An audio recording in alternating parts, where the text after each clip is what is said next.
that like button, whether you're listening on Viral Hip Hop News Uncensored, or the Uncensored True Podcast official channel. We appreciate you, man. So what we got going on first, brother?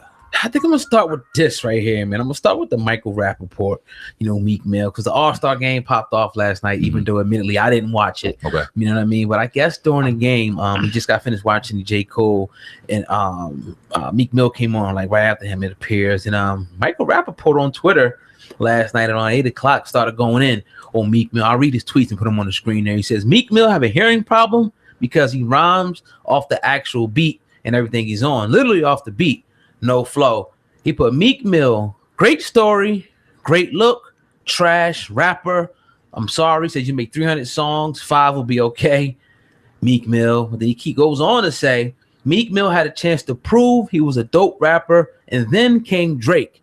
That was the moment to stand tall as a rapper. Like I said, great story, great look, probably gonna do some positive stuff, but none of that means you're a dope MC. Dragged by Drake. He also continues on and said Meek. Oh, that's the same one right there. That's a double. He says, also, where I'm from, if you get dragged by Drake and you don't respond, you will always be whack. At least make it competitive. Re-up something. People catch it feeling because I'm right about Meek Mill. He went in, man. He definitely went in. What do you think? You saying, man, you heard the performance. You know what I mean?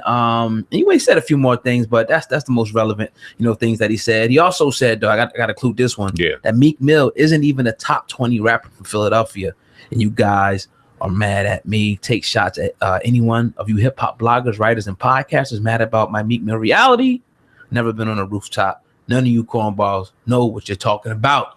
SamAnt, what do you think about Micheal Rapaport taking some shots at our brother Meek? Well, see, I like Micheal Rapaport. I do. But he thinks it's because he was on rooftops, maybe getting slapped around or listening to some hip hop, that he thinks that he has merit in speaking about this. He's wrong.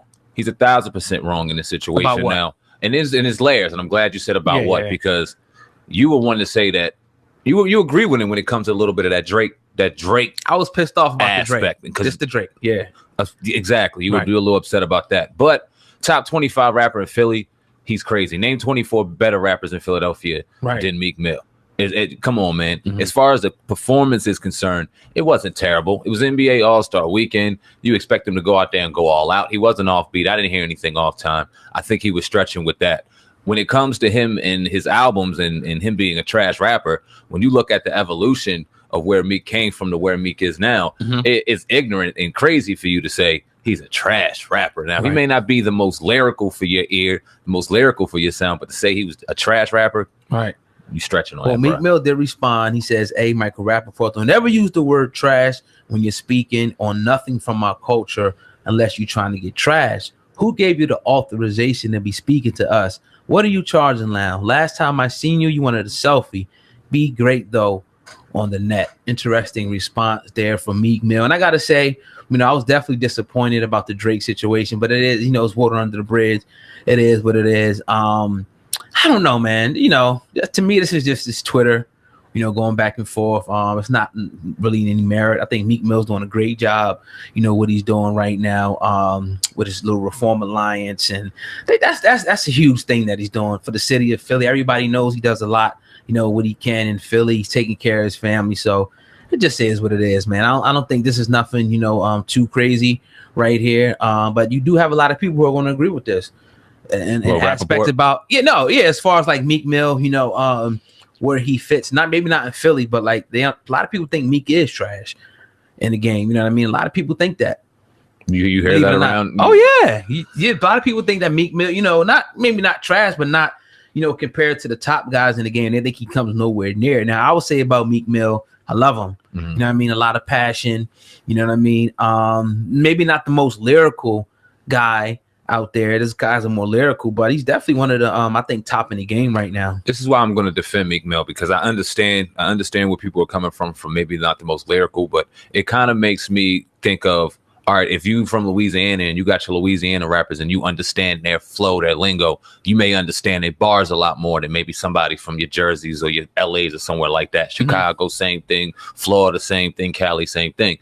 Meek's a Philly rapper. We're from Jersey. Right. So the lingo, we understand his language a lot more than somebody maybe from down south, LA or somewhere else that may be calling him trash necessarily. I understand him more. I understand how he talks because I understand how Philly dudes talk. I'm from right here, so we understand that. I don't want to say that he's trash based off of people maybe not understanding a bar or two because he's talking from the streets of Philadelphia and not from maybe where you're from necessarily. When it comes, I forgot what the point that I wanted to make when it came to Micheal Rapaport. Right. And okay, yes, I wish that my Meek Mill didn't respond to this. Yeah, me too. And I understand why, because Micheal Rapaport was going in, and it's hard. You're seeing it. It's going everywhere. It's getting retweeted. Your name is everywhere. It's very easy to go pick up this phone and respond. But like we said about Cardi B, and like I say about a lot of these celebrities, you got to let these people just do their thing. They're commentators. They're gassing up the situation. You don't have to respond to this. I don't think it was worth a response. Let that man just go ahead and be in his lane, and you can. It's like the Jay-Z effect. We always say how like people can say whatever they want. You got guys apologizing to Jay, guys taking shots at him and everything, but he just continues to sit on his throne. It's like, really, fuck these dudes. They can't affect. It's almost when you respond, you almost kind of, you do throw more, fuel onto that fire. And they always say, the only dog that gets that yells is the one that got hit. When you throw that rock into a pack of dogs. So, I love Meek. I love where he's going with his music. I always gave him high praise, compared him to Tupac and even Jay-Z. And with the Reform Alliance, he really, is in good favor, with me, because, he could be using his platform to do a lot of other things, promoting a lot of other things. And right now, him, Jay-Z, and some other guys are now, using their platform to help people, with the Reform Alliance. So Micheal Rapaport is just a loud talking bum ass dude that you don't feed those kind of guys. You let them, like you say, you let those guys kind of just talk. He's not credible at all. I'm sad that Meek responded, but he did. And what do you think about the fact when he came out about the whole, like, it's not even your culture? Stay out of it. What do you think about that aspect? What Meek Mill said? Let him see. And I don't even want to, and I'm not saying I don't want to, but that didn't need to even be this conversation right here.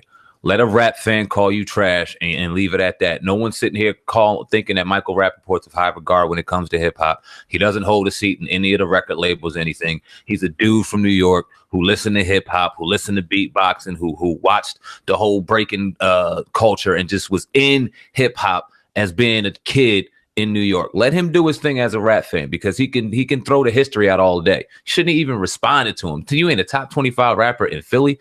Dude, tell him to name 24 rappers better than you in Philly. That's laughable. Let him just do his thing. Probably couldn't even name 5 at this point. Come on, man. Black Thought will be on that list, I'm sure, but he deserves to be on that list. Yeah, I mean, kind of Meek to just let the chips fall where they may. It is what it is. So, we'll move on from here. Yeah, man, but you're tuned into the Uncensored Truth podcast with your brother, Old God and SamAnt. Going in today, kicking off the week on this Monday. SamAnt, I want to throw a little monkey wrench in this because I got this story I just came across here. 1 second. It must have disappeared on me, but I'll pull it. No, here it is right here. We were talking about R. Kelly last week, and we were talking about, a sex tape that came out allegedly that was in the hands of an attorney. He turns it over to the prosecution. Well, right now, the same lawyer, Michael Abnadi, confirmed that a third R. Kelly sex tape with an underage girl is now in the hands of law enforcement. So it says, he says, here's his quote: "We become aware of the existence of a third tape that allegedly shows further acts of sexual abuse of an underage girl by R. Kelly. We are presently working to recover and turn over this tape to law enforcement." SamAnt, what do you think about this story? Just dropping a few minutes ago, just popped up here on the screen for me.